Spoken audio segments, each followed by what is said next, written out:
When we say leadership, most of the time, any kind of leadership training is spent on learning to manage situations, people, money, property. Yes, all this is important, but how could you… Essentially a leader means you must be able to manage a few thousand people. Or in other words, you're trying to manage a few thousand minds. But if you're incapable of managing this one, this mind, how will you manage that mind? Just by chance. When you're managing situations by chance, you will be always freaked. Anxiety and leadership has become synonymous today because you're managing people by chance. If you cannot manage this one, managing that one is definitely by chance. So one of the most significant aspects of leadership has been generally ignored, or people have acquired this out of their own natural capabilities. That reminds me, you definitely heard of Andrew Carnegie. When Carnegie was multiplying his wealth at a tremendous pace, the United States governments of that day couldn't figure out how is he making so much money. So they set up an investigation because they thought something improper is happening here. When they looked through his business and they found nothing wrong, then they called him for an inquiry. This is, how are you managing to make so much money and we don't find anything wrong with your business? So Carnegie said, I can keep my mind focused for 5 minutes at a stretch. This was a group of congressmen who were sitting, conducting the inquiry. Can any of you do this? And they tried an experiment, none of them could stay on anything for more than 10 seconds. Then he said, you should not be running United States.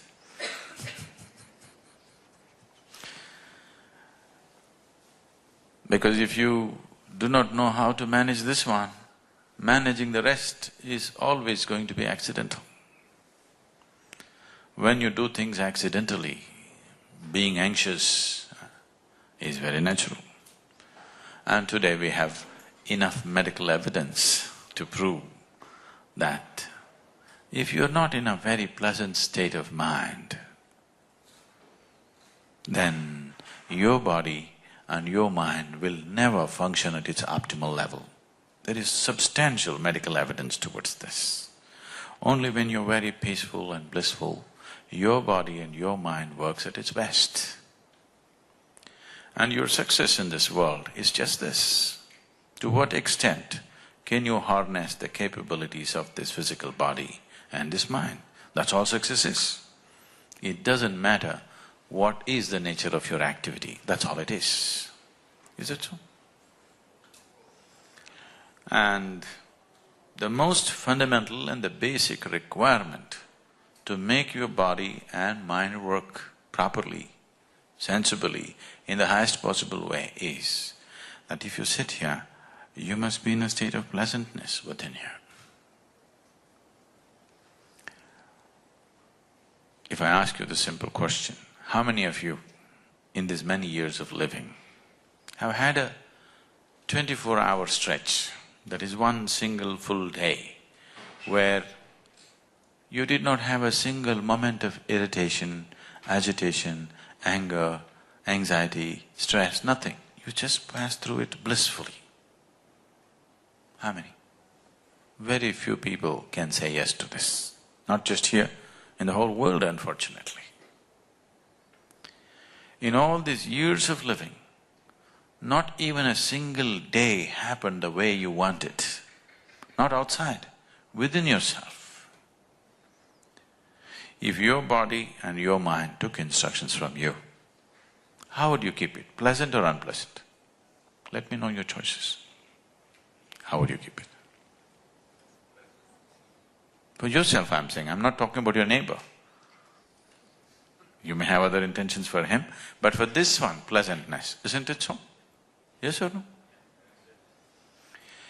So if 124 hours did not pass in utter pleasantness, obviously your body and your mind are not taking instructions from you. Any instrument is truly useful to you only if it takes instructions from you, isn't it? Right now I'm using this microphone, this public address, it's very useful to me because it's amplifying whatever I say. Suppose it starts saying its own things, I better not be here, isn't it? Yes? Your mind and your body should do what you want it to do. And if it is doing what you want it to do, I'm 100% sure you will keep yourself in utmost blissfulness. Can I trust you on this? Can I trust you on this one thing? That if your mind was taking instructions from you, you would keep yourself blissful every moment of your life. If that's not happening, obviously it's not taking instructions. And there is enough scientific evidence to prove today that only when you're blissful, your mind and body does their best. I would say most human beings are functioning at 15 to 20% of their natural capabilities. If only, if they could sit here in a sustained levels of pleasantness, you would see for 1 week, if you simply sit here, simply blissful, in 1 week you would be 100 or 200% more intelligent and sharp than the way you are right now. I'll assure you this, I can prove this to you, if you give me that 1 week. 1 week, you just stay simply pleasant and wonderful. I think these days you're trying to do that by taking a vacation, isn't it? Yes? Have you noticed? You went out and you had a good time and you were pleasant and you came back, you seem to function so much better. But if vacation is the only pleasant time in our life, obviously we're not going to be very productive, isn't it? If we do not know how to make our work hours very pleasant, we obviously not going to be very pleasant or very productive in our lives. So as there is a science and technology to create external well-being, there is a whole science and technology to create inner well-being. This is what we are offering as inner engineering. This could be offered in a million different ways. It is just that as we have paid so much attention to learn our way through the world, we need to spend a little bit of time to find a way through this one. The better you know this mechanism, the better you can use it, that's for sure, isn't it? That's true with anything. Whether you're using a computer or a cell phone or a car, the more you know about it, the better you can use it, isn't it so? So definitely that's true with this one too. The more you know about this, the better you can use it. But how much time have we spent with this? When I say this, I'm not talking about you going and reading a book on psychology or on your physiology, no. What you call as my body and what you call as my mind, both these things you acquired over a period of time. When you were born, you came with such a small body, isn't it? Slowly you accumulated this. What you accumulate can be yours, can never be you. Yes? I'm not disputing whether it's yours or not for now. But what you accumulate can be yours. Can it be you? Whatever you accumulate can be yours, but can never become you, isn't it? If you start thinking yourself to be something other than what you really are, There are bad medical terms for this, I will not go into that. Two cows were grazing upon an English meadow. They were English cows. And one of the cows said, "What is your opinion on the mad cow disease?" The other said, "I don't care a hoot, as anyway I am just a helicopter." Okay? If you think yourself to be something other than what you are, there are bad words for that, I won't use such things upon you. But it's very, very, very important, especially people who are in positions of power, positions of responsibility, that every action, every thought, every emotion that you generate has impact on many lives around you. When you are in such a position, it's extremely, extremely important that this one is in a state of utter pleasantness and well-being, isn't it so? If your life was just your own nonsense, it's up to you. Once you say, "I'm a leader in some place," everything that you do, the way you think, the way you feel, the way you act, has impact on a few thousand lives. When that is so, it becomes of paramount importance that you take care of this one in a completely different way, not just being physically healthy, much, much more than that. Right now, unfortunately, most people's well-being is so fragile, just about anybody can hijack it. You went out today and somebody told you, "You are the most wonderful person in the world." And you were floating on cloud… What number? 9? You do only 9? In South India we do 11, you know. You were floating on whatever number cloud and you came home and people at home told you who you really are. It's a very fragile well-being, isn't it so? Just anybody can hijack it, just anybody. It doesn't take some earth-shaking event to hijack your well-being, please see. Anything can stress you, anything can make you anxious, anything can make you disturbed, anything can make you lose your sense of joy and peace. Now, in this state, your ability to use, your ability to manifest the capability of who you are is not at a very high level. Unfortunately today, most people when they use the word human, they're always using the word human as a bundle of limitations. If someone says, "Oh, I'm only human," he's not referring to the possibilities of being human. He's not referring to the immensity of being human. He's only referring to the limitations of being human, isn't it so? Yes? When someone says, "I'm only human," he's only talking about his limitations.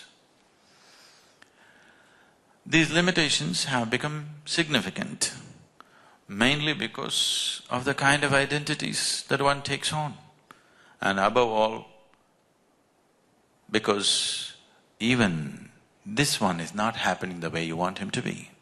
See, in your life, nobody happens 100% the way you want them, isn't it so? Has anybody happened in your life? Your parents, your friends, your spouse, your children, none of them happen 100% the way you want them. These days, not even your dog, he does his own thing. Has anybody happened 100% the way you want them? Or are you such a hopeless romantic, you're still hoping that somebody will happen 100% the way you want them? Nobody will happen. They'll happen to some extent. If they happen 51% the way you want them, you are doing great. Yes. Yes or no? If people are happening, people around you in your life are happening 51% the way you want them to be, that means you're doing great, your steak is good. So nobody happens the way you want them to be. It doesn't matter, that's not the real problem. The problem is this one is not happening the way you want him to be. Nobody happens, it's okay. This one person must happen the way you want him to be, isn't it so? Yes? If this one doesn't happen, it's a lost case. If this one did happen the way you want him, I am sure you would keep him in the highest level of pleasantness and well-being. And that is a sure way of ensuring that who you are finds full expression in your life. Then when you say, I'm human, you will refer to the immensity of being human, not to the limitations of being human.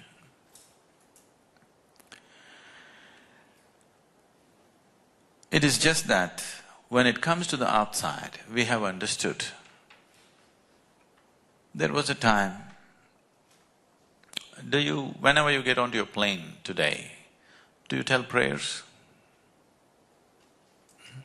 You still do? What airline are you getting into?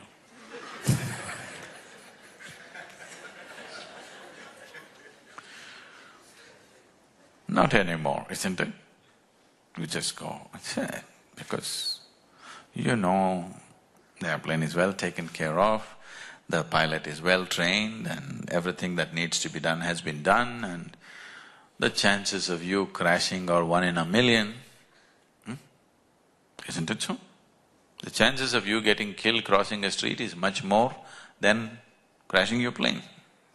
So, no, you just go and sit, nobody thinks of God. There was a time if people had to get into an airplane, they would pray 10 times before they got in because they were not sure whether they're going to land or not. Technology, isn't it so? Yes or no? Technology. So right now your trust in technology has way outstripped your trust in God. Please say this. Yes or no? Yes or no?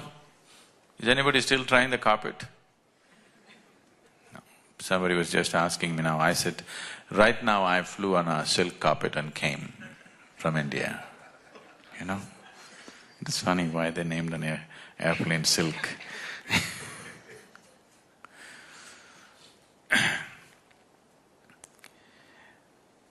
It is just that there was a time when you believed that you could do stupid things and tell a prayer and everything will be okay. Now you understand, unless you do the right things will not happen to you. Yes or no? Are you clear about this? Unless you do the right things will not happen to you on the outside. Why is that not true with inside? Unless you do the right things will not happen to you. It's as simple as that. If right things are not happening to you, obviously you're not doing the right things. So there is a whole technology as to how to conduct the interiority. Unfortunately, we have tried to ignore that and try to live. So wherever we have done the right things, those things have worked for us. Whatever things we have not handled well is not working for us, isn't it? Yes or no? Isn't that so? So, if your interiority is a turmoil, when I say a turmoil, not always that you're continuously freaked out about something. If your experience of the day is not immensely pleasant, that means you're in a steady state of turmoil. Because only when you're very, very pleasant, everything works well.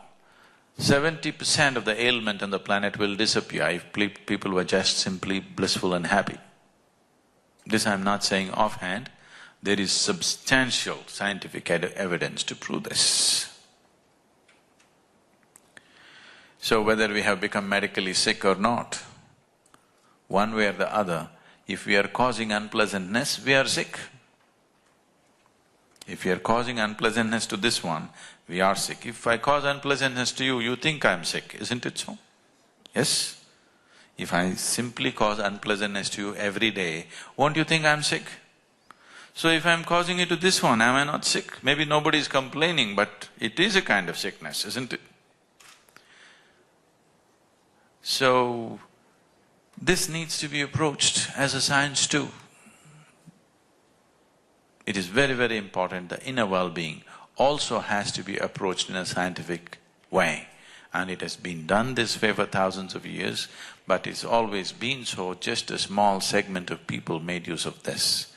But it's my interest that people like you, who are in many ways going to impact many lives around you, also should make use of this, because your life is no more about yourself.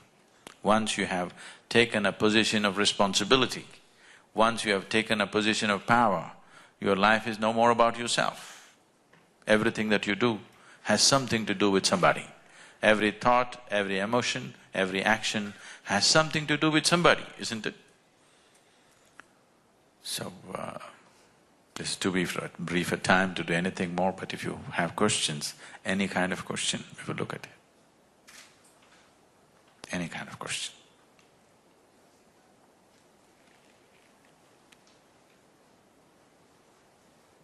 Hello, I'm J.P. Melosh. I'm an MPA student at the Lee Kuan Yew School of Public Policy. You emphasized in your presentation the need to be at peace with ourselves or being relatively happy. However, do we not need to be sometimes angry or sometimes uncomfortable with our surroundings in order to have the drive to change the things that we want to change? I did not say you should be at peace with yourself or you should be happy. I'm just asking, what's your choice? What is your choice for yourself? Pleasantness or unpleasantness? Yes, what's your choice? What is your choice for yourself? Pleasantness or unpleasantness? Pleasantness, isn't it? So that is not my choice. If you like unpleasantness, do it. I have no problem. But if you want pleasantness and you're creating unpleasantness, obviously you're not going where you want to go, isn't it? So I am not advising people, be peaceful, be joyful. It's their choice. If somebody enjoys misery, what's my problem? Yes, I really have no problem. But there is no such thing. Everybody wants pleasantness in his life, isn't it so? You want nice pleasantness inside and pleasantness outside, that's what you want, isn't it? Whatever you may be seeking, see, please understand this. Whether you go to the temple, whether you go to the bar, or you go to the office, or you want to go to heaven, you're still seeking pleasantness, isn't it so? Yes or no? Somebody thinks it's in success, somebody thinks it is in the bottle, somebody thinks it's in heaven, somebody thinks it's in the temple, but everybody is in search of pleasantness. Is that so? Is that so? So if pleasantness is what you're seeking and if you're creating the reverse of that, you cannot say you're successful. Yes? If pleasantness is what you're seeking and you're achieving the reverse of that, could you say you're successful? If unpleasantness is what you're seeking, that's fine with me, you are successful. So this is not my idea. Please get that out of your mind. This is not my idea that you must be happy, I have no such intentions. My intention is just this, let whatever you want happen to you. What you want should happen, isn't it? If you like misery and I impose happiness on you, is it going to be good? It's not going to be good, isn't it? So this is your choice. So if your choice is pleasantness, why is it not happening? That's a question. Now, unless you're angry, you cannot propel yourself into action. Unfortunately, this is true with a lot of people, that unless they're angry, they cannot propel themselves into action. You heard of Che Guevara? You heard of Che? You must be seeing those t-shirts. Everybody is wearing Che Guevara's t-shirts. Most of the young people don't know who he is. They think he's a rock star. But I heard that the one t-shirt which is still being sold to the maximum on the planet is Che Guevara's t-shirt, even today. I see anywhere, any part of the world I go, young people are wearing Che's. Many times I stop them and ask, do you know who this guy is? They said, we don't know. Then why are you wearing? He's Che. So Che, when I was young, Che was like a cult hero. And Che said, if you are in rage, you're one of us. So this impressed me because wherever I saw injustice, wherever I saw something not going okay, I was also in a rage about everything. Then it took a certain amount of experience and inner exploration for me to see and get out of that rage. Then a group of revolutionaries from, the Jawaharlal Nehru University came to me and they were all Che people and they said, Che said this. I said, listen, now I have something to say. If you're out of rage, you're one of us. Now you can propel yourself with rage. You can also propel yourself with your joy, with your love, with your compassion, which will be more saner way of doing things. When you propel yourself with rage, you will cause one injustice for another injustice that's been happening till now. But if you propel yourself with compassion, you will do just what is needed, nothing more, nothing less. See, I don't even want to impose joy upon you. I want what you want to happen. Yes, this is how it should be, isn't it? Because I am not propelled by my rage, I am completely out of rage. Nothing puts me in rage anymore. It's not that I'm oblivious to the nonsense that's happening on the planet. I'm very, very aware of it. I'm very, very involved in seeing and finding solutions. So these are the two ways. Do you want to drive yourself consciously or unconsciously? This is the question. Whenever you're in rage, whenever you're angry, are you conscious or unconscious? You're definitely unconscious, isn't it? And when you become angry, generally you suffer more than your victim most of the time. Yes or no? So in that kind of condition, what are you going to create?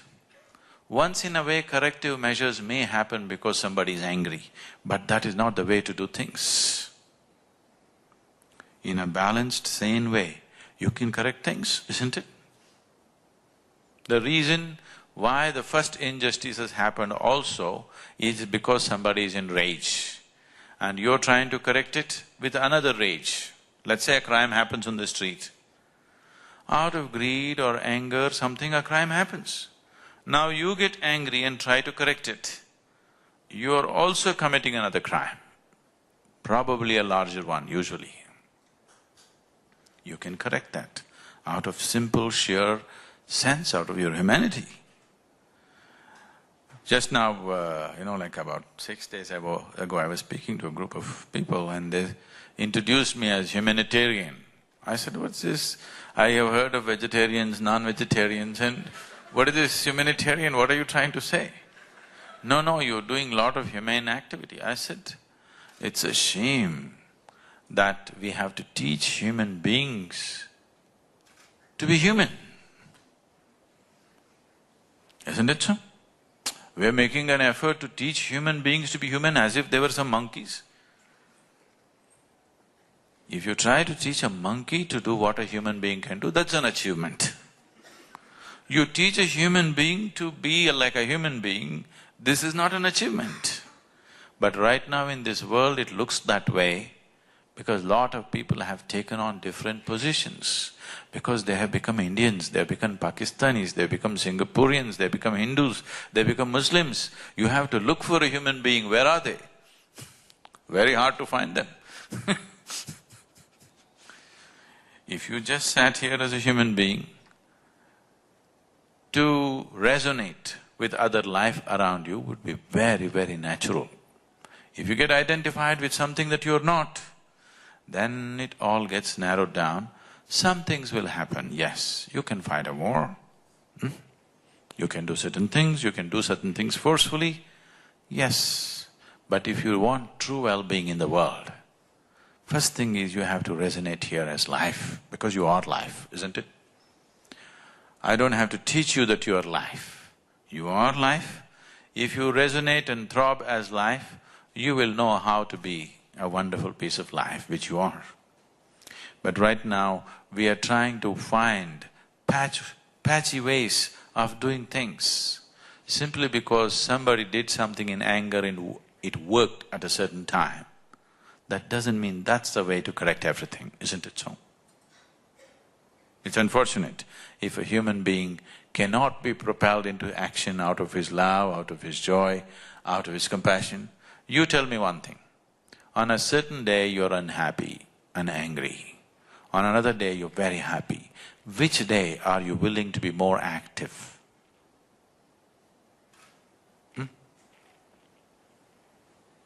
When you're joyful, you're ready for endless amount of activity, isn't it so? It works. Yes. Sir, question? Yes, sir, please introduce yourself. If you can take the microphone, please. My name is Ram Gupta. Sadhguru, my question is, intellectually and logically we understand, but practically we find lot of gaps. Can we get some tips from your inner engineering on how to go about it? Okay. Shall we do a simple experiment? Are you okay? Simple experiment. The guinea, or these are days of the flu. So anyway, we'll experiment. I want you to sit with your spine erect, and your legs uncrossed. What you do is you keep the 5 fingers of your hand together. Place it gently placed upon your thigh, gently. Do not press down, very gently placed. Don't do it yet, I'll tell you what to do, but do not do it yet. We will do this with our eyes closed. With your eyes closed, holding your hand this way, you just breathe slightly deeper than normal. And as you're doing this, I will say switch. When I say switch, the hand this is this way, just slowly turn it over without breaking the rhythm of your breathing. Again, when I say switch, get it back into this position. In these 2 positions, something about your breath will change. The way the air fills up into your lung or the maximum expansion and contraction, something about it will alter itself. I want you to notice what's happening. Please hold your 5 fingers together, gently placed upon the thigh, eyes closed. Unless your spine is erect and eyes closed, you will not notice it. Just breathe slightly deeper than normal, just inhalation, exhalation a few times.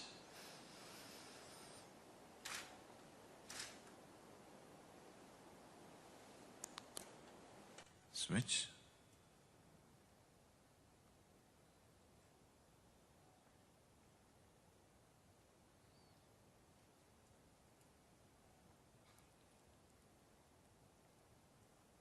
Switch again.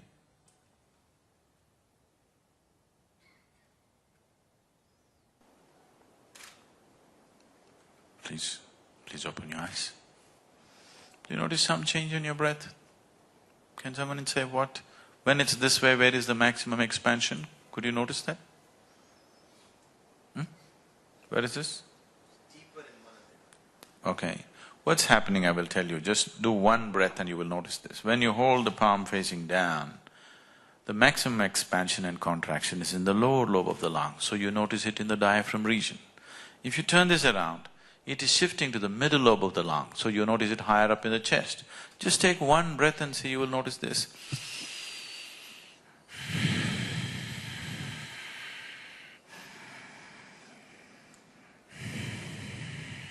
Is that so? Just turning your hand over, the very way you breathe is altering itself. This is not just about the breath.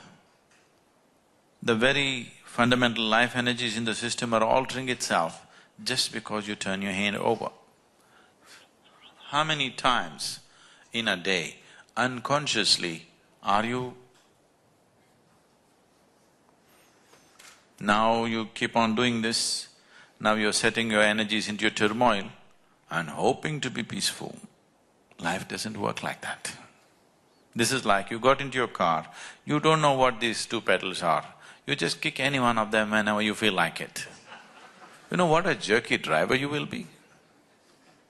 Right now your well-being is very jerky, please see this. It is not that you do not know peace. It is not that you do not know joy. It is not that you do not know blissfulness. The problem is it's not sustainable, isn't it? Isn't it so? This is like… Are you okay for a joke? Very serious question, but… On a certain day, this happened in Michigan. An old-timer decided to go ice fishing. This is one of the things in Michigan because almost 5 months it is snowing and the Great Lakes freeze and people go sit on it, cut a hole and fish because there's still water beneath the ice sheet. So an old-timer went fishing. When you go fishing, it's not solely about fish. So he took a can of beer, sat there. The cans got empty. Through the day, he went and sat at 9, 10 in the morning. So almost 4 o'clock, the crate got empty. He was a little dizzy, but no fish in the basket. Then at 4 in the evening, a boy from the downtown area with a big boombox on his shoulders with blaring rap music came driving like that. Came, sat close by, cut a hole and sat down, fishing. The old-timer looked at him. No fool like a young fool. I'm sitting here for the whole day, quietly fishing, not a single fish. The fool comes in the evening, the sun is about to set, and with this blaring music, is he going to catch fish? No fool like a young fool. The young people think the other way around, but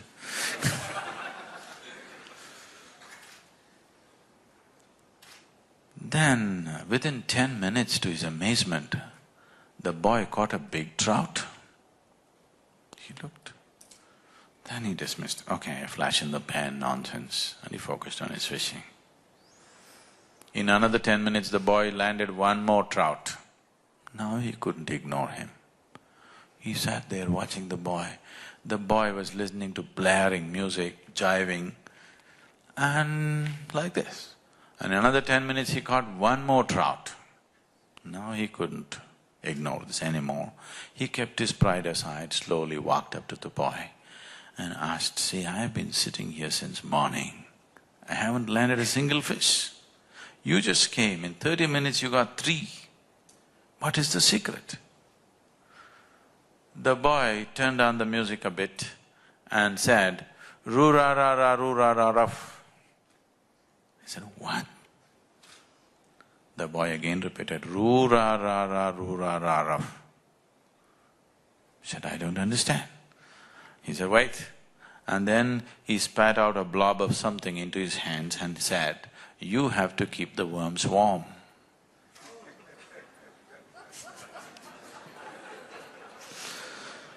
Unless you do the right things will not happen to you. So, because the technology is subjective, it's about you. See, if it was about something else, I would have written a book and given it to you. Because this is about you. You are the object and you are the subject. So here, it needs a different level of focus. Right now, your whole focus is outward, in the sense, right now the way you perceive life is through 5 sense organs: seeing, hearing, smelling, tasting, touching. This is the way you know life, isn't it so? If these 5 faculties shut down, you'll have no experience of life. For example, right now if you dozed off a bit, that's not instruction. If you dozed off a bit, suddenly in your experience, I will disappear, for sure. Everybody around you will disappear and you will also disappear, isn't it so? You fell asleep for a moment, the world disappeared and you also disappeared. Everything is going on, but in your experience, everything is gone. Simply because the 5 sense organs have shut down. So these 5 sense organs are the basis of your experience right now, and they're essentially outward bound. You can see what is around you. You can't roll your eyeballs inward and scan yourself. You can hear that. So much activity in this body, you cannot hear that. Even something as small as an ant crawls upon this, you can feel it. So much blood flowing, can you feel it? In the very nature of things, your sense organs are outward bound. But the basis of your experience, the seat of your experience, the source of your experience is within you. Right now, do you see me, sir? Do you see me? Where am I? Tell me. You must point it out. Where am I? Ah, you got it wrong. You know I'm a mystic. See, right now this light is falling upon me, reflecting, going through your lenses, inverted image in the retina. Don't you know the whole story? Where do you see me right now? Where do you see me? Within you, isn't it? Where do you hear me right now? Within you. Where have you seen the whole world? Within you. Have you ever experienced anything outside of yourself? The light and darkness has happened within you. Your joy and misery has happened within you. Your agony and ecstasy can only happen within you. You have never experienced anything outside of yourself. Your pain and pleasure has happened within you, isn't it so? So your whole experience is within, but your five sense organs are outward bound. So, if you have to turn this inward a little bit, if you have to have an inner faculty to focus on the inward nature of who you are, it takes a different level of focus. Everything, these five sense organs are very essential for your survival, so they get turned on when you're born. But if you want to do anything beyond survival, it takes a little bit of striving, otherwise it will not come to you, isn't it? Anything beyond survival, it takes a bit of striving, otherwise it won't happen. So this inner striving has not happened, that's all. I would say, if you are willing to give 28 to 30 hours of focused time, we can turn on a different level of perception which is very inward. That's all it takes. 28 to 30 hours of committed, focused time. We usually format this in 3 days, 4 days according to people's convenience, but essentially that's how much time it takes for you to have a simple mechanism to activate a perception which is not outward, which is inward. Once you know what is happening within you, once you're conscious of how it is functioning within you, I'm sure you will create pleasantness for yourself. I trust you on that. I'm Murad, studying here at LKY School of Public Policy. I was just wondering about one concept that you mentioned, that the body and mind get accumulated over time and they are acquired. So they are essentially different from who we are. And I wanted sort of this to compare with the saying of Descartes that said that cogito ergo sum, meaning I think, therefore I am, which is a human being is a thinker as and such. And I was wondering how the mind would be different from who we are. And you also said that we are life. Could you cast some light upon that? Thank you. See, Descartes said, I think so, I am or I exist. I'm asking you, okay? From your own intelligence, you tell me. Is it because you exist, you can think, or because you can think, you exist? Please tell me, what is true for you? Because you exist, you can think, or because you think you exist? Huh? Because you exist, you can think, isn't it so? Right now your thought process has become so compulsive. It's a mental diarrhea. It's on all the time. So you think it's a non-stop thing, it is not so. If I sit in one place, if I shut myself up and sit, 4 days, 5 days, I don't have a single thought in my mind. Because thought is an activity, isn't it? Any activity, if you wish, it must happen. If you do not wish, it should not happen, isn't it so? If you're in a compulsive state of activity and you think that's your nature, oh, that's a sad thing. Descartes is a poor man. I know, famous, what to do. Now, it is not that I said so. See, don't accuse me of such things. I did not say this. You tell me, when you were born, were you of the same size as you are right now? No. Slowly you gathered this. What you call as my body is actually just a heap of food that you've eaten, isn't it so? Not a pleasant way to describe you, but it is just a heap of food that you've eaten or a piece of this planet, isn't it? Yes or no? Your body is an accumulation, is that so? Is that so? The content of your mind is also an accumulation, is that so? So all I asked you was, what you accumulate, it can be yours, I'm not disputing it as yet, but it cannot be you. It's like this, I'm sitting here right now and I suddenly pick up this glass and say, this is my glass.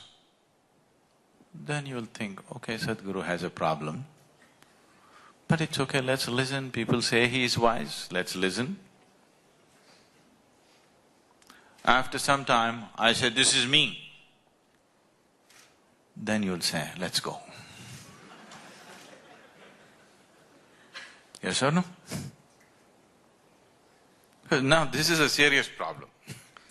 This is my glass itself is a problem. Now if I say this is me, this is a serious problem. You don't want to be here. The food appeared on your plate, you said, this is my food. You ate it and now you say it's me.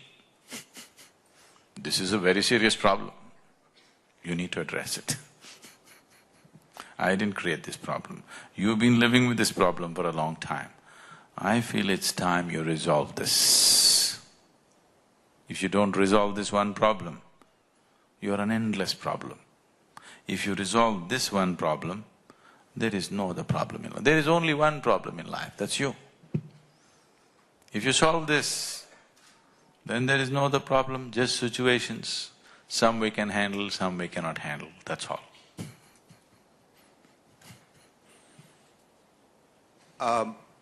Sadhguru, I also was wondering about some of the work that you had been doing as a karma yogi, as I mentioned about rural rejuvenation and Project Green Hands. And I think in the LKY school we were very interested in knowing what motivated you to get into that, and if you could just tell us particularly, like, why did you think about reforestation as an activity that you wanted to take up? In the year 1998, some experts from United Nations came to South India and they made a study and they declared by 2025, Tamil Nadu, which is the state where I come from, they said 60% of Tamil Nadu will be a desert by 2025. I don't like these predictions. I don't like any kind of predictions because a prediction means you are not valuing the human beings who live there. If I tell you this is what you will be after 10 years, that means I don't value the potential of who you are, isn't it? Based on present figures and statistics, I'm making a projection. You are not valuing what is beating in people's hearts, what is churning up in people's minds, you're not thinking about that.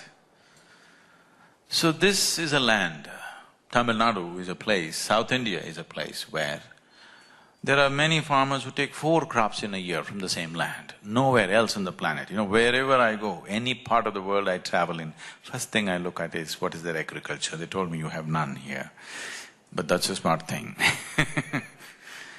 So first thing I see is how do they make their food, because that is essentially what's going to, long term, that's all that really matters.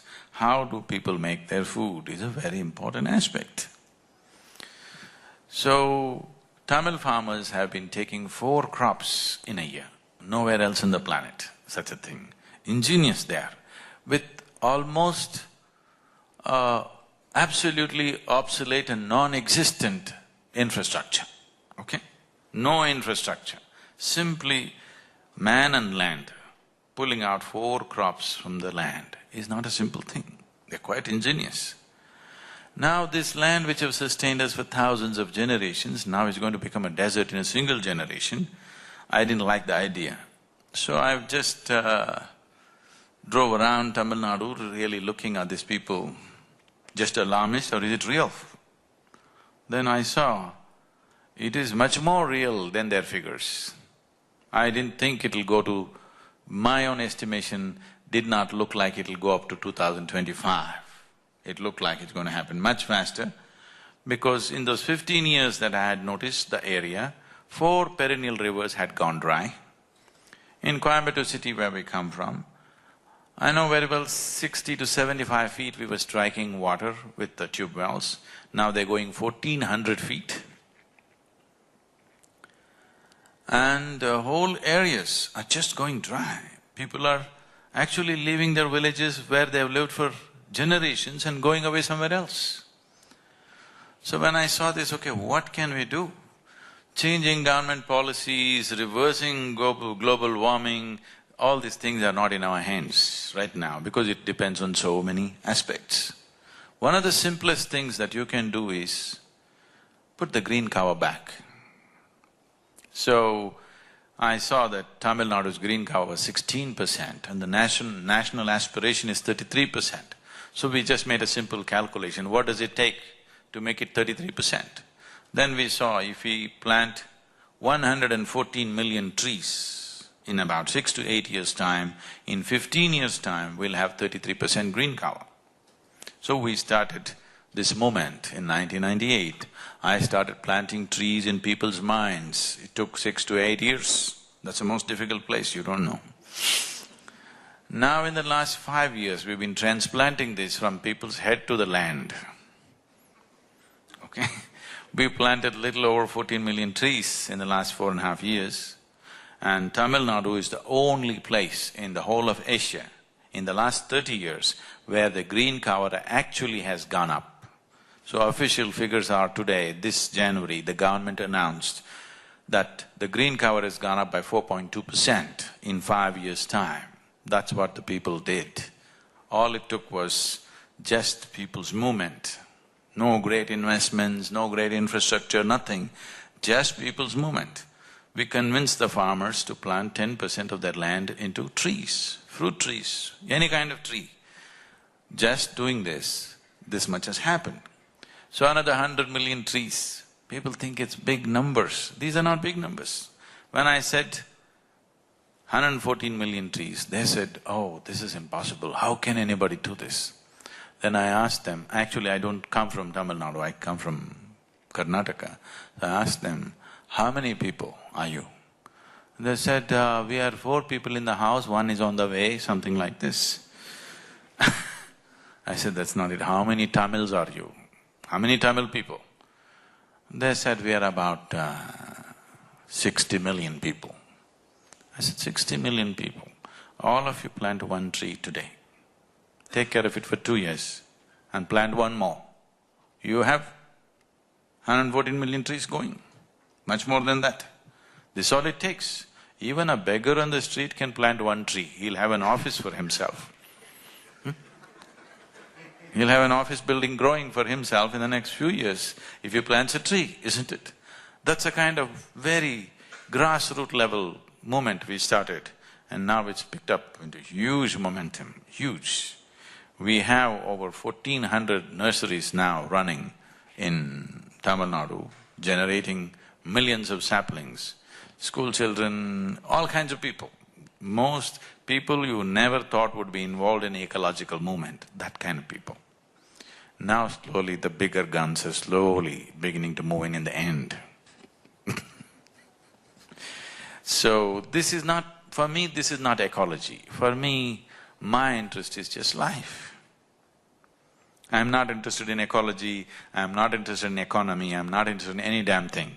I'm only interested in life, are you? And all these things are needed to make life happen. And I don't see how… when I was at the Economic Forum this January at Davos, somebody came and said, oh, you are that amazing tree planter? This man is a professor in the Harvard University. I said, no, I'm not a tree planter. He said, no, you planted millions of trees. Yes, we did because it's needed, but I'm not a tree planter. Then he said, okay, what do you do? I said, I make people flower. That's my work. My essential work is that human life flowers. If human life has to flower, you need an economy, you need an ecology, you need everything that supports and sustains that. I don't see why we have divided all these things in our perception. Whatever is necessary for life must happen, isn't it? John Roberts, MPP Senior. I've been hearing what you're saying and I really appreciate your philosophies and I appreciate you coming to our school.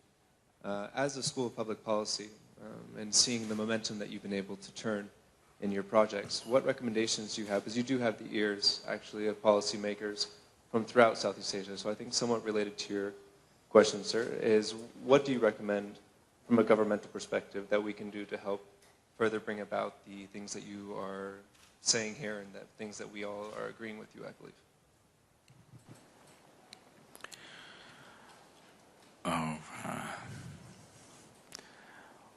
When we say governance, we need to understand that a government generally is not designed to run the nation in its entirety. It's the people who have to run the nation. Always it's been so. Governance is to just create an atmosphere where… So now here you decide you drive on the left side of the street. If the government does not decide this, that in this country we drive on the left side of the street… Are you from America? You drive on the wrong side. So now you come and drive that way, I come from India and I drive another way, somebody comes and they drive in the middle. Now every day we would be clashing into each other. So governance is essentially to see that people in their pursuit of their well-being and whatever else they're doing, they're not clashing into each other. That's governance essential, on all levels. Whether it's economics or social life, whatever, essentially you're seeing every individual in pursuit of his well-being does not clash into somebody else's well-being. That's all governance essentially is. But there may be situations in societies where sometimes a government has to step in and pump up a few things because it is not happening the way it is supposed to happen. So these are all usually… they must be timely and limited periods of time. Any long-term intervention from any government always leads to some kind of, situations. In different societies, these things may be decided and determined by those societies as it is necessary for them. There is no one common prescription, I think a lot of policymakers, a lot of people influenced by one successful culture trying to implement the same thing elsewhere, they've caused quite a bit of disasters and pain across the world, And that's one of the biggest pains of Asia right now is we are trying to implement what the Western societies successfully did on our societies where it is not fitting into people's way of thinking and feeling and doing things, and it's causing so much of struggle. Not because it's right or wrong, it is just a question of what works for us here. So, as policy makers, the main policy is just this, human well-being is the policy, isn't it? That's all the policy is. All other policies should be around that. There's a single policy for any government, it must be the well-being of the citizens of that nation. Rest of the policy is only incidental and it could be changing every other day. As long as we keep the basic well-being of the citizens as the main policy, other policies can keep on changing as situations change. But unfortunately, we get identified with policies and systems and ideologies and we forget all this nonsense we created only for human well-being, isn't it? So there is only one policy, actually, human well-being, well-being of the life on this planet. That is the only policy. To fulfill that one policy, we may have to continuously evolve what we are doing. coming to thinking out of box and for Asia and the current meltdown, I mean, there are a variety of people from various parts of the world, but let me say this, I'm not saying this with any kind of identity from a nation or a region, but one thing is clear, that a few hundred years ago, or for example, about 250 years ago, Asia was the most vibrant economic and social situation on the planet. That's why every European ship risking their life, they wanted to come to India because it was the most vibrant economy on the planet. For whatever reasons, for multiple reasons, these things change. And it went down and almost 12, 15 generations of very abject poverty happened and various structures and strengths of the society diminished over a period of time. All these things have happened. Once again, they're trying to rejuvenate that, but there are many, many missing links in that. We have to work on many things which unfortunately our policymakers are still grappling with. It's not that there is lack of understanding, but there's lack of implementation for various reasons. But now the current meltdown, if you ask me, I don't know, none of you are going to like this, it's a very good thing. For me, it's a very good thing, because the kind of economic structures we have created are simply unrealistic. Simply unrealistic. If you go at this pace, see right now for example, if you take American economy as the ideal, because that's the richest society on the planet, if you take that as the standard, and if you provide that for 7 billion people on this planet, I think we just have another 30, 40 years for extinction. Yes? Am I exaggerating?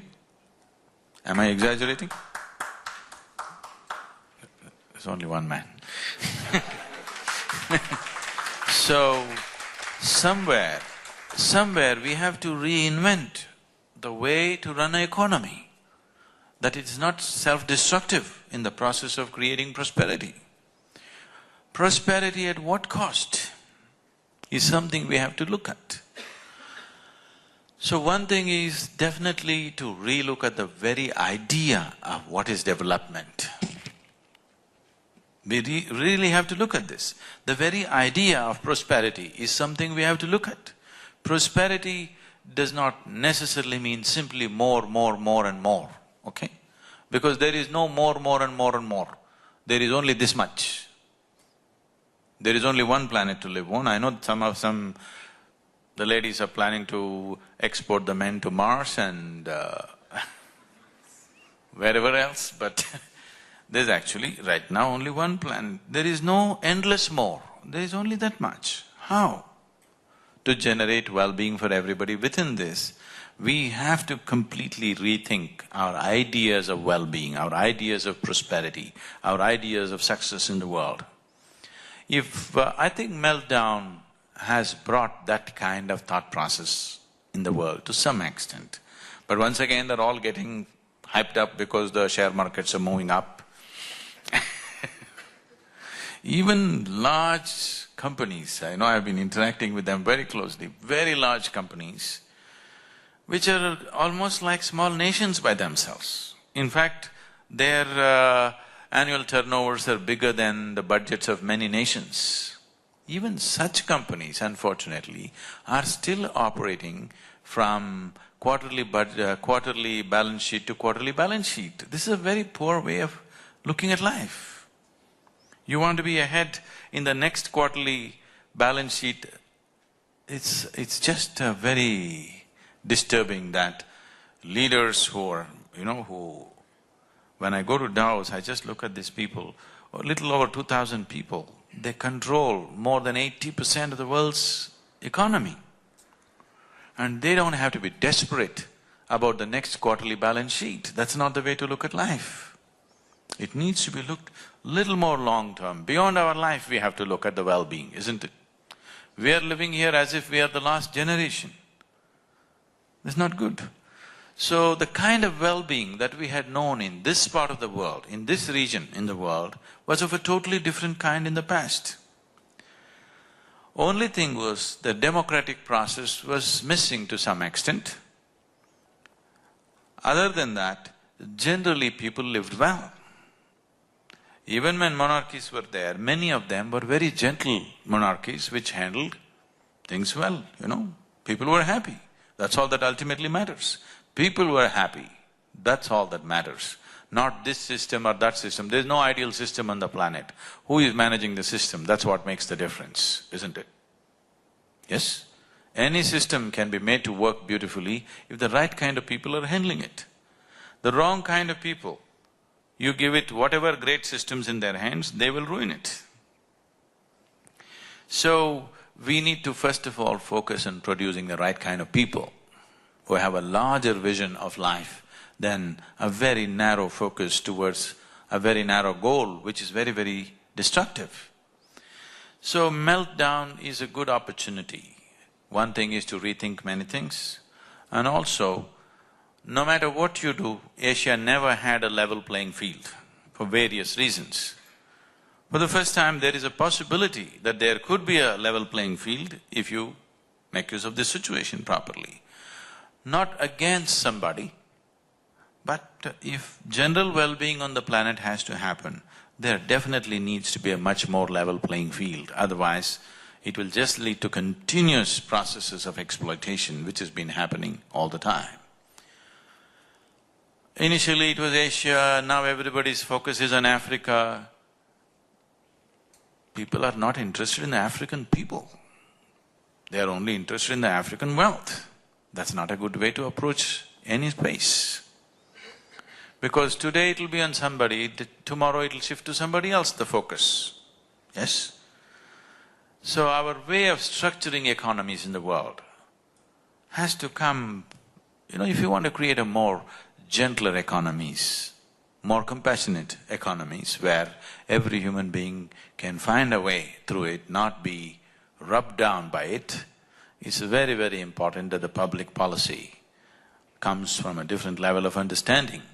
Market forces are fine to keep vibrance in the economy, but market forces should not direct the nature of life on the planet.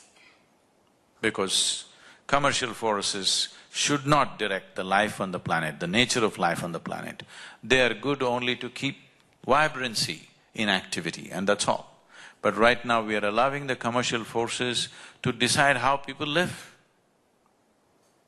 Yes? I'm not making any particular comment on any company or whatever, but even a kindergarten child, a child which is going to kindergarten knows this much, that carbon dioxide is bad for him. Yes? But you bottle carbon dioxide and you say this is the real thing. Now we need to look at it. What is it? What is this about? Are we really interested in human well-being or just in somehow running something we call as economy which is against human well-being? There is no such thing. Nobody should call himself an economist, an environmentalist, this.